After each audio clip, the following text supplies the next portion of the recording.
Hello and Fakhar रागले to all of you. मैं हूं फ़खर यूसुफजई और आप देख रहे हैं डिबेट विद फ़खर। आज की डिबेट में बात करेंगे इंडिया पाकिस्तान की बात हमने करनी है, लेकिन किस इशू के हवाले से करनी है आपको बताना था। हम अक्सर प्राइम मिनिस्टर ऑफ इंडिया के हवाले से पढ़ते रहते हैं, खबरें आती रहती हैं कि रशिया गए, यहाँ गए, वहाँ गए, या उनके हेड ऑफ द स्टेट्स आए। ये सारा सिलसिला चल रहा होता है और हम इसको देखते रहते हैं कि ये वाले एग्रीमेंट्स इस चीज़ में, डिफेंस में हुए या फिर बाकी जगहों पे इन्वेस्टमेंट्स हो रही है, ये सारा कुछ हम पढ़ते हैं। और कहते हैं कि जी मोदी साहब पता नहीं क्या गोल के पिलाते हैं इन लीडर्स को कि वो फिर उनकी मतलब जितना जहाँ पे भी हो जाते हैं। मैं सिर्फ रशिया की बात एक एग्जांपल दे रहा हूँ, क्योंकि अभी रिसेंटली वो मॉस्को में थे, 2 रोज का उनका दौरा था, इसी मंथ में गए थे। तो उस इस वजह से मैं उसकी बात करूं। वैसे तो वो जापान में टोक्यो गए या ऑस्ट्रेलिया गए, बहुत सारी जगहों पे और गए, इटली गए G20 में, तो सॉरी G7 में। तो खैर ये सारी चीजें, ये सारा सिलसिला चल रहा है। और साथ में एक चीज और बताना चाहूंगा कि मालदीव्स, हमने अभी कुछ महीने पहले एक कंट्रोवर्सी क्रिएट हुई थी काफी बड़ी, और उसके ऊपर ऐसा हुआ कि दोनों कंट्रीज के ताल्लुकात, यानी हिंदुस्तान और मालदीव्स के ताल्लुकात बहुत एक लो लेवल पे चले गए थे।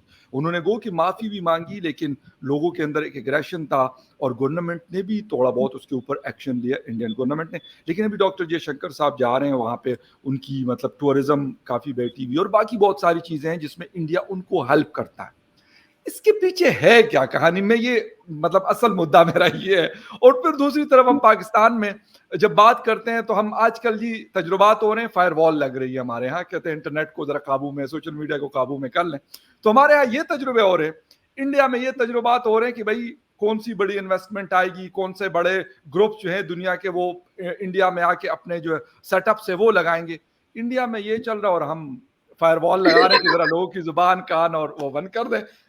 हमारे साथ मौजूद है, यकीनन आप सबकी जानी पहचानी लॉयर है, पॉलिटिशियन है, एनालिस्ट है, और हम देखते रहते हैं उनको, और मेरे पास भी मेरे शोज में भी आती रहती है। Nazia Ilahi Khan is joining me all the way from India.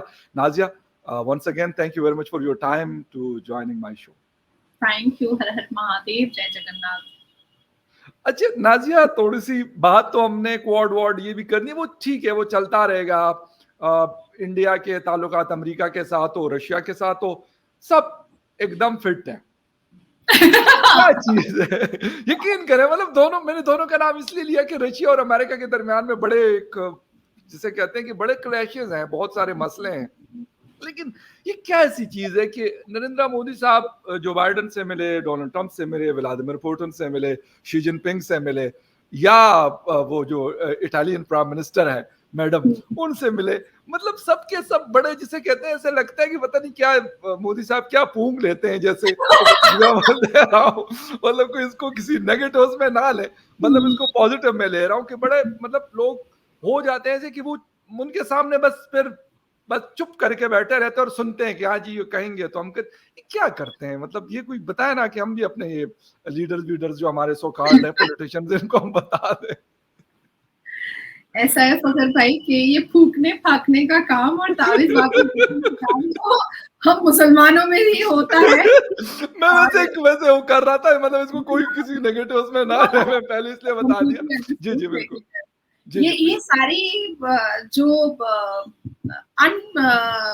Practical चीजें हैं वो मुसलमान ही करते हैं। और एक सवाल का जवाब मैं पहले दे दूं आपको कि मुसलमान चाहे भारत के हो चाहे वो पाकिस्तान के हो, वो अतरंगी कामों में ही व्यस्त रहते हैं। और वो अपनी उन्नति और सक्सेस को लेकर के कभी भी फोकस्ड भी नहीं होते हैं और कभी सीरियस भी नहीं होते। और इसी की सबसे बड़ी वजह है कि ना ही भारत का मुसलमान तरक्की कर पा रहा है और ना ही पाकिस्तान पिछले 77 साल में तरक्की कर पाया है। जहां एक तरफ मोदी जी के नेतृत्व में भारत सक्सेस की ऊंचाइयों को छूता चला जा रहा है, वहीं दूसरी तरफ एक दिन और एक समय पे जन्म हुआ पाकिस्तान नीचे दबता ही चला जा रहा है। अब आती है बात कि हमारे मोदी जी का एक स्लोगन तो सुना ही होगा आप लोगों ने, सबका साथ, सबका विकास, सबका प्रयास और सबका विश्वास। तो वो सिर्फ भारत नागरिक के ऊपर नहीं है, वो जब वो बायलैटरल और ट्रेड के रिलेशंस के साथ किसी से या सिक्योरिटी से के पर्पस से किसी से जब मिलते हैं तो वन अर्थ वन फैमिली का नारा उन्होंने G20 के समिट में लगाया था और हमेशा वो इस बात को मद्देनजर रखते हुए अपने रिश्तों को और भी खूबसूरत बनाने की कोशिश करते हैं। मैं पहले आपको मालदीव्स वाली बात बता दूं क्योंकि वो अभी रिसेंट हो रहा है वहां पर, तो वो कर देती हूँ और उसके बाद फिर हम आ जाएंगे tight rope with Moscow and Tokyo. या एग्जैक्टली, बिल्कुल, यूक्रेन और बिल्कुल। देखिए, मुझे याद है बहुत अच्छे से, मैं महाराष्ट्र में थी और खतर वाली वो न्यूज आई थी और मैं आपके साथ ही बैठी हुई थी जी। नेवल ऑफिसर्स वाली गालिबन आप याद? हाँ, नेवी ऑफिसर्स वाली। और मैंने आपसे क्या कहा था जी, कि जिस आक्रोश में और जिस गुस्से में ये जजमेंट पास हुआ है, एकदम अपोजिट उतनी ही मोहब्बत से उस 8 नेवी ऑफिसर को भारत की धरती पर वापस किया जाएगा पूरे सम्मान के साथ। ये मैंने आपको बड़ी जिम्मेदारी से कहा था जब उस दिन उनके ऊपर वो जजमेंट आया था और फांसी के फंदों का साइज भी बनवा लिया। बिल्कुल सही कह रहे हैं, बिल्कुल सही। हालांकि मेरा कोई इंटरफेरेंस भारत के फॉरेन मिनिस्ट्री में नहीं है, लेकिन फिर भी मुझे इतना विश्वास है भारत के प्रधानमंत्री पर कि इस भारत में अगर एक जानवर के भी जान की बात आती है तो बड़े बड़े फॉरेस्ट ऑफिसर को उतारा जाता है। जंग चाहे यूक्रेन की और रशिया की हो, जंग चाहे हमास और इजराइल की हो, जंग चाहे किसी की भी हो, अगर एक भारतीय नागरिक कहीं पर अटका रहता है तो उसको पूरी इज्जत के साथ और विदाउट एनी स्क्रैच कैसे भारत में लेकर के आना है, इसकी चिंता मेरे भारत के प्रधानमंत्री को सोने नहीं देती है। तो इस विश्वास पर मैंने आपसे कहा था कि बिल्कुल आ जाएंगे और देखिए उसके बाद कतर ने बुलवाया मोदी जी को और कितना सम्मान दिया। सेम उसी तरीके से जिस शब्दावली का इस्तेमाल मालदीव्स के प्राइम मिनिस्टर ने, 2 दिन के प्राइम मिनिस्टर ने जिस तरह से नेगेटिव शब्दावली का इस्तेमाल उन्होंने किया और फिर कहा बॉर्डर पर से अब जितनी भी सेना है वो भारत की वो हटाओ, हमें इसकी जरूरत नहीं है, हम खुद सक्षम हैं। तो हमारे भारत के प्रधानमंत्री या डॉक्टर एस जयशंकर या डिफेंस मिनिस्टर या फॉरेन मिनिस्टर ने कोई यलगार नहीं कहा। उन्होंने सिर्फ इतना किया कि मोदी जी गए और उन्होंने लक्षद्वीप से सामना हम भारत नागरिक का भी करा दिया और बहुत सारे फॉरेनर लोगों ने भी देख लिया कि अच्छा मालदीव्स की जगह पर हम लक्षद्वीप को भी देख सकते हैं और टूरिज्म ठप हो गया। अब क्योंकि जब सामने वाला खुद माफी का तलबगार हो रहा है, सामने वाला खुद 26 जनवरी के आयोजन में आ रहा है, सामने वाला खुद मोदी जी के शपथ समारोह में आ रहा है, सामने वाला खुद मायूसी और अपनी दिक्कतों को पेश कर रहा है, तो क्योंकि हमारे भारत के प्रधानमंत्री ने श्रीमद् भगवत गीता पढ़ा है और उसमें माफी की जगह बहुत ज्यादा बड़ी दी गई है, तो इसलिए डॉक्टर एस जयशंकर गए हैं और आराम से बैठ करके बात करने की बात कही है। अब मैं आपको 2019 की हमारे मोदी जी की एक स्पीच आपको याद दिलाती हूँ जी। 2019 में G7 की जो मीटिंग हो रही थी, आई थिंक G7 की थी या किसी की तो थी, if I am not wrong, तो उन्होंने एक बात कही थी कि हम किसी भी तरीके से टेबल टॉक पर विश्वास करते हैं, जंग पर विश्वास नहीं करते। और आज देखिए भारत का 3 मंत्रालय इतना स्ट्रॉन्ग है कि इस दुनिया की ताकत नहीं है कि उसको खिसका सके। सबसे पहला फॉरेन मिनिस्ट्री, दूसरा डिफेंस मिनिस्ट्री और तीसरा फाइनेंस मिनिस्ट्री। ये 3 मिनिस्ट्री को हिलाने की ताकत आज इस वक्त में इन करंट सिनेरियो फकर भाई पूरी दुनिया की ताकत नहीं है कि भारत के इस 3 मिनिस्ट्री को के मतलब फोर्स को, पावर को हिलाया जा सके। लेकिन फिर भी जंगों से सवाल जवाब नहीं किया गया और आज देखिए डॉक्टर एस जयशंकर मालदीव्स गए हैं और कल बहुत खूबसूरत बातचीत होगी और उस पर भी कोई ना कोई अच्छे रिलेशंस का संवाद वहां से हमें मिलेगा। अच्छा, बिल्कुल नाज़िया, बहुत जबरदस्त बात है। बल्कि आज मेरी एक दोस्त से बात हो रही थी तो मैंने कहा जी इंडिया के ताल्लुकात, मैंने कहा यार इंडिया का मुझे बता दो, दुनिया में कोई मुल्क ऐसा बता दो जिनके साथ उनका कोई पड्डा चल रहा। चीन के साथ चले ठीक है वो एक है, लेकिन इसके अलावा कोई ओवरऑल मतलब ठीक है, चीन और पाकिस्तान शायद 2 कंट्रीज हैं जिनके साथ कुछ ना कुछ है, अदरवाइज किसी और के साथ नहीं है। अफगानिस्तान ले ले, ईरान ले ले, मिडिल ईस्ट ले ले, यूरोप ले ले, अमेरिका ले ले, कनाडा ले ले, या ऑस्ट्रेलिया और जापान और इस तरफ आ जाए, सबके सब उन्होंने कहा कि उन्होंने सबके साथ अच्छे ताल्लुकात बनाए हैं। अच्छा, क्वाड की हम बात सुनते हैं, फिर रशिया और अमेरिका दोनों के साथ, यानी दोनों ऑपोजिट चीजें हैं, रशिया और अमेरिका की अगर हम बात करते हैं। लेकिन क्वाड में अभी रिसेंटली ये सारा कुछ हमें देखने को मिला टोक्यो में क्वाड के हवाले से। फिर जुलाई में नरेंद्र मोदी साहब ने विजिट किया मॉस्को का। तो ये मैं ये पूछना, असल वो जो क्वेश्चन है कि कैसे मैनेज होती है, कैसे ये सारा कुछ हो रहा होता है। लाजमी सी बात है, रशिया भी एक बड़ी पावर है और यूएस भी एक बड़ी पावर है, लेकिन दोनों की अगर आप बात कर लें तो वो प्राइम मिनिस्टर मोदी के साथ बड़े कंफर्टेबल फील कर रहे होते हैं, बड़े, आप उनको ऑन कैमरा देख ले या वैसे किसी उसमें देख लें तो नजर आ रहा होता है। वजह क्या है? देखिए फकर भाई, इसको समझने की जरूरत है जी। जैसे मालदीव्स ने जब अभद्र शब्दावली का या अपनी नेगेटिविटी का इजहार किया, तो जब मालदीव्स के प्राइम मिनिस्टर को समझ में आया कि उसने गलत किया है तो उसने माफी मांगी, है ना। लेकिन आपने चाइना और पाकिस्तान की बात कही। पाकिस्तान, अभी हमारा डिफेंस इतना स्ट्रांग है कि पाकिस्तान को कब्रिस्तान बनाने में हमें सिर्फ 48 घंटा लगेगा या उससे भी कम। मैं तो पूरी जिम्मेदारी से कह सकती हूँ कि उससे भी कम लगेगा, लेकिन फिर भी हम ऐसा कर नहीं रहे और अपनी ताकत को दिखाने की कोशिश भी नहीं कर रहे। लेकिन गाहे बगाहे आप देखिएगा कि पाकिस्तान से मोदी जी के खिलाफ में हर रोज कोई ना कोई अभद्र टिप्पणी आ जाती है। यासीन मलिक की बेटी से नारा लगवा दिया जाता है और मोदी जी को मलाइन करवाया जाता है। कुछ आपके जर्नल है वो खड़े होकर के कहते हैं कि इस्लाम का झंडा लहराना है तो मोदी को कमर में रस्सी बांध करके लाना पड़ेगा। अब आप सोचिए कि कंटिन्यूअसली अगर आप एक इंसान को गाली देते रहेंगे, उसको बेइज्जत करते रहेंगे और फिर आप सोचेंगे कि वो व्यक्ति हमसे अच्छे रिश्ते क्यों नहीं रख रहा है, तो ये गलती तो आपकी है ना, गलती तो आपकी है। क्या भारत के प्रधानमंत्री मोदी जी के नेतृत्व में कभी भी पाकिस्तान के खिलाफ से कोई शब्दावली का इस्तेमाल किया गया है किसी स्पीच के दौरान? नहीं किया है उन्होंने। हाँ, जब आपने न्यूक्लियर बॉम्ब के ताकत की धमकी दी है तब उन्होंने कहा है कि हमने चूड़ियां नहीं पहन रखी है। आज नाजिया इलाही खान किसी को अपना दुश्मन नहीं मानती है, लेकिन अगर कुछ लोग उससे दुश्मनी लेकर बैठे हैं तो ये उसका प्रॉब्लम है या मेरा प्रॉब्लम नहीं है ना। अच्छा, जो इस मातृभूमि को अपनी माँ का दर्जा देता है, इस मिट्टी में एक ऐसी कशिश है, कितनी खूबसूरती है कि हम किसी को छोटा करने के चक्कर में अपने वक्त को जाया ही नहीं करते हैं। हम खुद को बड़ा करने पर फोकस रखते हैं और सामने वाला कब छोटा होता चला जाता है ये वो अंदाजा लगा पाता है। हमें तो वक्त भी नहीं मिलता कि हम अंदाजा भी लगाए कि वो कब इतना छोटा हो चुका कि वो मेरे बराबर आकर खड़ा भी नहीं हो पाएगा।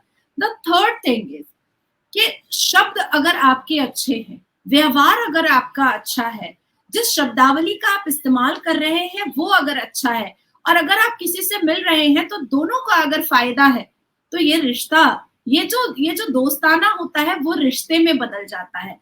आज आपने यूएई की बात कही है, आपने मालदीव्स की बात कही है, आपने यूक्रेन की बात कही है, आप इजराइल की बात कर रहे हो, तो इन सारे देशों, आप अमेरिका की बात कर लो, आप लंदन की बात कर लो, आप यूरोप की बात कर लो, आप ब्रिटेन की बात कर लो, आप इटली की बात कर लो, आप डच की बात कर लो, ये सारे लोग मोदी जी के साथ रहना चाहते हैं क्योंकि एक तो व्यवहार अच्छा मिलता है, बायलैटरल और ट्रेड के रिलेशंस अच्छे मिलते हैं, और इसके साथ साथ कंबाइंडली एक व्यक्ति जो भारत से आ रहा है वो कह रहा है कि रिश्ते के साथ साथ कारोबार में आप भी उन्नति करें और मैं भी उन्नति करूं जी। तो इतनी क्लियर भावनाएं किसकी होती है?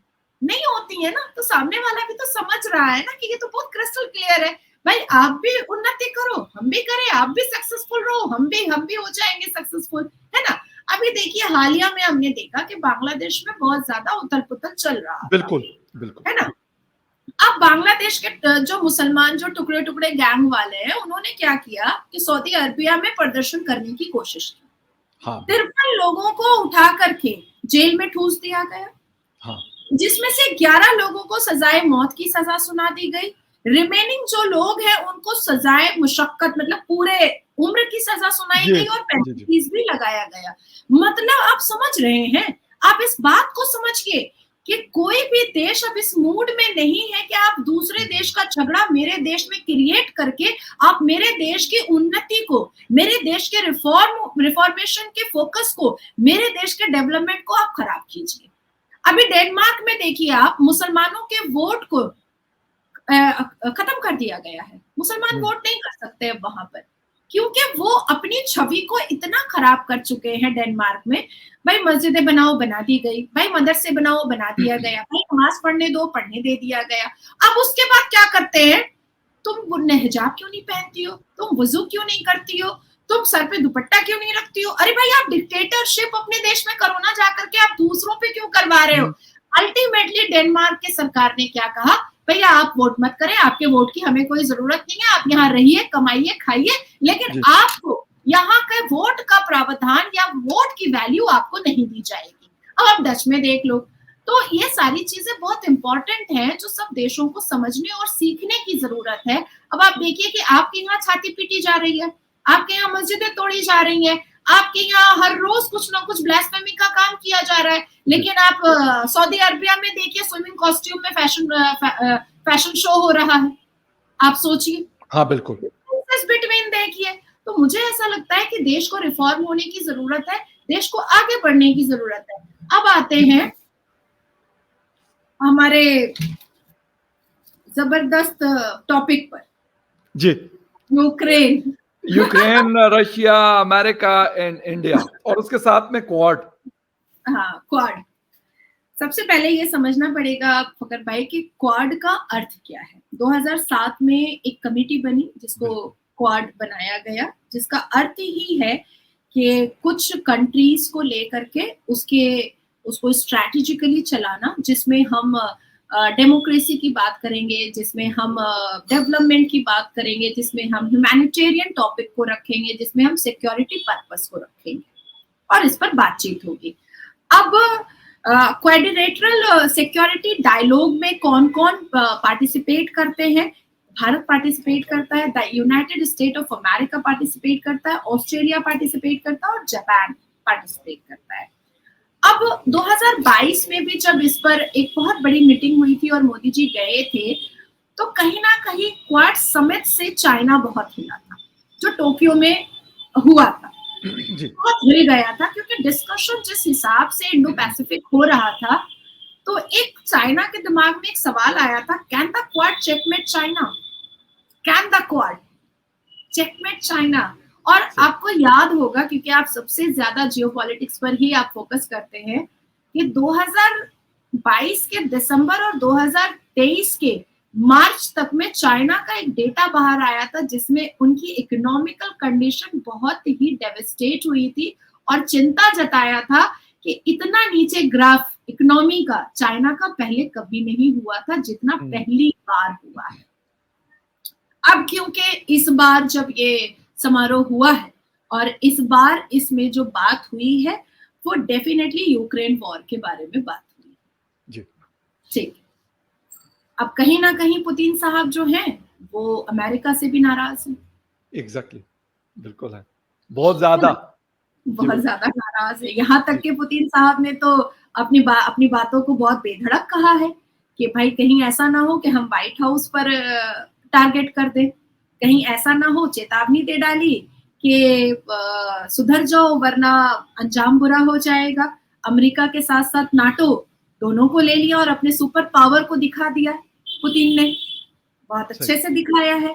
अब बात आती है कि रशिया ने अभी 42 घंटे पहले या 48 घंटे पहले एक वीडियो चर्चाएं आम पर रखा, पब्लिश किया, जिस वीडियो में रशिया पुतिन साहब ये बताने की कोशिश कर रहे हैं कि कितनी एटमी ताकतें और कितने न्यूक्लियर ताकत उनके पास है, कितनी ज्यादा है जी। अब बिडेन जो हमेशा डिप्लोमेट गेम खेलते हैं, मैंने एक बार आपसे कहा भी था कि मैं फॉलो करती हूँ डोनाल्ड ट्रंप को, मैं बिडेन थोड़ा सा जलेबी पकाने वाले में से है। सही। तो अब बिडेन ने क्योंकि पुतिन को भी एक वक्त में कहा था आई एम विथ यू, और साथ साथ में रशिया को भी कह दिया अरे I am absolutely appropriately with you. ठीक है। अब मसला वहां पर खड़ा हो गया है कि पुतिन जो है वो बहुत बहुत ज्यादा इंटेलिजेंट है, और क्योंकि हम सबको पता है कि Russia is very powerful, very powerful. तो अब पुतिन साहब ने एकदम सीधा कह दिया है कि बिडेन साहब आप डिसाइड कर लो कि आप किसके साथ हो। दोनों को मलाई मतलब इल्यूजन में मत खिलाओ, सपने में आकर के मत कहो कि मैं तुमको भी मलाई खिला रहा हूँ, मैं तुमको भी रबड़ी खिला रहा हूँ, ये मत बिल्कुल, करो, क्रिस्टल क्लियर बात कर लो। अब अमेरिका, हमें भी सुनना, क्योंकि हम मुसलमान हैं तो हमें भी ये सुनना फकर भाई बहुत जरूरी है कि America have trying always play diabolic mind game. हम में से किसी को भी ये बात नहीं भूलनी चाहिए कि 3 डेकेड पहले ये वही अमेरिका है जिसने सऊदी अरब को पैसे दे करके अहमदिया और वहाबी फिरका को जन्म दिलवाया था। हमें से किसी को भूलना नहीं चाहिए। सही कह रहे हैं। हालांकि हमारे कुरान में अहमदिया और वहाबी का जिक्र नहीं है, लेकिन उन्होंने जन्म दिलवाया ताकि सुन्नी समुदाय, अहले सुन्नत की जो मेजॉरिटी है वो थोड़ी सी कंफ्यूज हो और उनके अंदर का डिक्टेटरशिप थोड़ा सा नीचे आ जाए सुन्नी का। इसलिए अहमदिया और वहाबियों को क्रिएट किया गया, बनाया गया वहां पर। पैसा इतना ज्यादा अमेरिका दिया कि ये हुआ भी। और अभी हालिया में आप देखिएगा कि क्योंकि राइट विंग के कंटेंट बहुत वायरल होते थे भारत में, और क्योंकि यूट्यूब अमेरिका का है, तो अमेरिका ने अब क्या किया है कि वो राइट विंग के कंटेंट को रिपोर्ट करके नीचे गिराता है यूट्यूब पर, और लेफ्ट विंग के कंटेंट को ऊपर उठवाता है। ठीक है, ये सब बहुत नहीं, बड़ी इंपॉर्टेंट चीज है। नहीं, बहुत इंपॉर्टेंट चीज है, बिल्कुल बड़ी इंपॉर्टेंट चीज है। अब आप देखिए कि जेलेंस्की को अमेरिका ने क्या कहा कि हम तो तुमको F-16 देंगे। कब कहा था? 2021 में कहा था। बिल्कुल, जब उनके ऊपर अटैक हुआ उस वक्त कहा था हम तुमको F-16 देंगे। आज तक वो F-16 पहुंचा नहीं है जेलेंस्की के। उसका F नहीं आया अभी तक। वाकई सही कह रहे हो। जेलेंस्की तो मतलब ये इस F-16 के चक्कर में उसने तो पुतिन की आंखों में आंखें डाल के कह दिया, आजा बेटा देख लेंगे, आजा देख लेंगे। बिल्कुल, ठीक है। बिल्कुल। अब क्योंकि 2021 से 2024 आ गया, 24 के भी मतलब 1/3 खत्म हो चुके हैं। Exactly, yes yes. अब मान लीजिए, चले हम मान लेते हैं कि सितंबर के महीने में या अगस्त के ही महीने में, चलिए कमिंग मंथ में, क्योंकि जुलाई तो अब खत्म हो चुका, आज 31 तारीख है, अगस्त के 10 तारीख तक अमेरिका जो है वो जेलेंस्की को F-16 भेज भी देता है। उसको समझने में 18 महीना, उसको पायलट को समझाने में 16 महीना, और उसको सबसे पहले ऑपरेट करके असेंबल करने में 1 साल, मतलब 12 महीना। अब 12, 18 और 6 को अगर आप मिला लीजिए तो 2026 भी क्रॉस होता है यूज करते करते जेलेंस्की को। लेकिन हम बहुत कम भी मान लेते हैं तो कम से कम दिसंबर 2025 में जेलेंस्की इसको इस्तेमाल कर पाएगा। बिल्कुल ठीक, बिल्कुल क्योंकि इतनी टेक्नोलॉजी वाले F-16 को इस्तेमाल करना मुंह की बात नहीं होती है। Exactly, you are right. बिल्कुल टास्क होता है। बिल्कुल ठीक है, बिल्कुल सही। जो आपके इंस्ट्रूमेंट को यूज कर रहा है वो अचानक से F-16 नहीं चला सकता। बहुत फर्क होता है, बहुत फर्क होता है। ये सही कह रही हैं आप, बिल्कुल, है ना। तो अब जेलेंस्की जो है वो अब परेशान हो गया है कि भैया ये तो मुझे धोबी का कुत्ता बना दिया है ना, घर बल्कि मामू बना दिया। वो कहा जाता है ना कि मामू पूरा मामू बना दिया है। हालांकि इस बार की जो अभी मीटिंग हुई थी और हमारे प्रधानमंत्री गए थे तो उन्होंने ये बात जापानीज फॉरेन मिनिस्टर योको से भी बात किया है, फिर पेनी वोंग से भी, ऑस्ट्रेलिया के, उनसे भी बात किया है, टोक्यो के भी फॉरेन मिनिस्टर से बात किया है। और 8 और 9 जुलाई की विजिट में इन पब्लिक उन्होंने बताया है कि we are with Putin. Exactly. क्योंकि मेरा एक ऑरा है फकर भाई, आई एम सॉरी, मैं इसको फिनिश कर। मोदी जी का एक ऑरा है, ब्लैक को ब्लैक कहेंगे, व्हाइट को व्हाइट कहेंगे, ग्रे पर नहीं आएंगे। Very right. This is black, this is black. If this is white, this is white. Kindly don't play diabolic mind game with anyone kindly. बिल्कुल सही। और यकीन करें बड़े जबरदस्त किस्म का ये टॉपिक मैंने आज सुबह नाजिया को भेजा हुआ था, और अब यकीन करें मैं आपको बिल्कुल ये नहीं कि वो सामने बैठी मैं ये बात कर रहा हूँ, काफी इन्होंने, मैं कहता हूँ बहुत अच्छे से इन्होंने उसको बड़ी सारी चीजें ऐसी थी जो मैंने नहीं पढ़ी थी, और इन्होंने उसके हवाले से अपनी जो रिसर्च करती है, टॉपिक मांगती है, तो फिर उसको बड़ा डिटेल में जाके बहुत अंदर जाके वो करती है। बिल्कुल इसमें सही बात है। और एक बात जो इन्होंने कही कि जो इनके प्राइम मिनिस्टर यानी मोदी साहब हैं, वो वाइट को वाइट और ब्लैक को ब्लैक कहते हैं। शायद यही वजह है कि लोग उनके ऊपर ट्रस्ट करते हैं। सबसे बड़ी वजह शायद यही है कि उनको पता है कि ये नहीं कहेंगे कि ये ग्रे है, वो कहेंगे कहा ये वाइट है या ये रेड है या ये ब्लू है, कोई और कलर उसमें नहीं निकालेंगे। और ये सबसे बड़ी वजह है उसकी। और सबसे बड़ी बात यह है कि जो कहते हैं या जिनके साथ खड़े होते हैं फिर उनके साथ खड़े रहते हैं, और जो कह देते हैं वो फिर करके दिखाते हैं। मेरे ख्याल में किसी भी लीडर की सबसे बड़ी पॉजिटिव और बड़ी निशानियां होती है कि लोग उनका, अपने लोग तो उनका ट्रस्ट करते ही करते होंगे, लेकिन बाहर की दुनिया जब उनका ट्रस्ट करती है तो मेरे ख्याल में उस मुल्क या उस कौम के लिए ये बड़ी कामयाबी या बड़े सक्सेस की बात होती है। और हमने शुरू इसी से किया था कि हम किन कामों में लगे हुए हैं। अभी इस शो के दौरान मुझे जिस नेटवर्क का मैं नेटवर्क में यूज कर रहा हूँ, तो उनका मुझे एक मैसेज आया। वैसे मैं शो खत्म कर रहा हूँ, लेकिन क्योंकि नाजिया ने पूछा कि आप लोग के यहाँ इंटरनेट का क्या इशू है, तो ये बाकायदा मुझे मैसेज आया है टेलीनॉर जो कंपनी है कि डियर कस्टमर और data services have been fully restored at 3:30 PM. You might have experienced disruption in data services due to a technical issue at PTCL, and we regret the inconvenience and thank you for your patience. हम इस वक्त, अब यकीन करें ये मैंने अपनी तरफ से नहीं पढ़ा, ये मुझे मैसेज अभी इस शो के दौरान आया, तो मैंने कहा इसको भी शामिल कर लूं कि हमें क्या प्रॉब्लम्स फेस करनी इस वक्त पड़ रही है, कि दुनिया कहाँ बढ़ रही है और हम कहाँ पे पड़े हुए हैं। और हम फिर कहते हैं कि हम तरक्की नहीं करते, दुनिया हमें सुनती नहीं, दुनिया हमारा ट्रस्ट नहीं करती। मेरे ख्याल में इन चीज़ों के साथ ना तो कोई इन्वेस्टर, चलो हमारी तो मजबूरी है ना, हम तो इस पाकिस्तान के रहने वाले, तो हमने तो रहना। आज ही फखर भाई नेशनल न्यूज चैनल पर मैं थी और मदरसे को लेकर के जो इलीगल मदरसे हैं उनको तोड़ने की बात चल रही थी। अब मौलवी मुल्ला चिल्ला रहे थे, तो मुझसे बर्दाश्त नहीं होता है। मैंने पूछ लिया कि अभी तुम कह रहे हो कि मदरसे में पढ़ाएंगे अपने बच्चों को, और उसके बाद जब इलेक्शन आएगा तो कहोगे कि मोदी जी हमें देते नहीं है नौकरी। तो मदरसे में पढ़ करके नौकरी काहे को ढूंढते हो भैया, कैसे ढूंढते हो?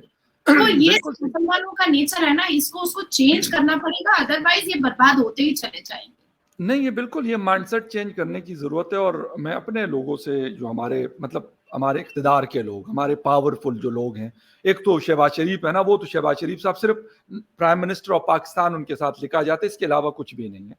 जो असल लोग हैं, जो असल ताकत रखते हैं और हमारे मुल्क को चलाने का उनका, वो कहते हैं हम ही चलाते हैं, बस ठीक है हमें चलाने दो, तो उनसे कि यार फायरवॉल लगवा कर और क्या कर लेंगे, क्या मतलब उससे लोगों के मसले, बलूचिस्तान के मसाइल, खैबर पख्तूनख्वा की प्रॉब्लम्स या बाकी पाकिस्तान की प्रॉब्लम्स, बिजली के बिल्स कम हो जाएंगे, लोगों को जो इन्फ्लेशन है वो कम हो जाएगा, लोगों को उससे जॉब्स मिल जाएंगी, एजुकेशन अच्छी हो जाएगी, हेल्थ फैसिलिटी अच्छी हो जाएगी। क्या अच्छा हो जाएगा? क्या आप 30 बिलियन एक फायरवॉल के लिए पे इसलिए कर रहे हैं कि आपको लगता है कि जी ये तो हमारे खिलाफ बड़ी साजिशें हो रही है, दुनिया में शायद हम ही लोग रह गए कि हमारे खिलाफ लोग साजिशें करते, बाकी दुनिया में कोई नहीं, हमसे बड़े बड़े तरक्की याफ्ता प्रोग्रेसिव किस्म की नेशंस मौजूद हैं, उनको किसी किस्म की इस तरह की चीज़ों की फिक्र नहीं है। नाजिया, बहुत शुक्रिया आपका, आपने शो ज्वाइन किया, आपके टाइम का बहुत शुक्रिया। And viewers, thank you very much for watching debate with Fakhar Yousafzai.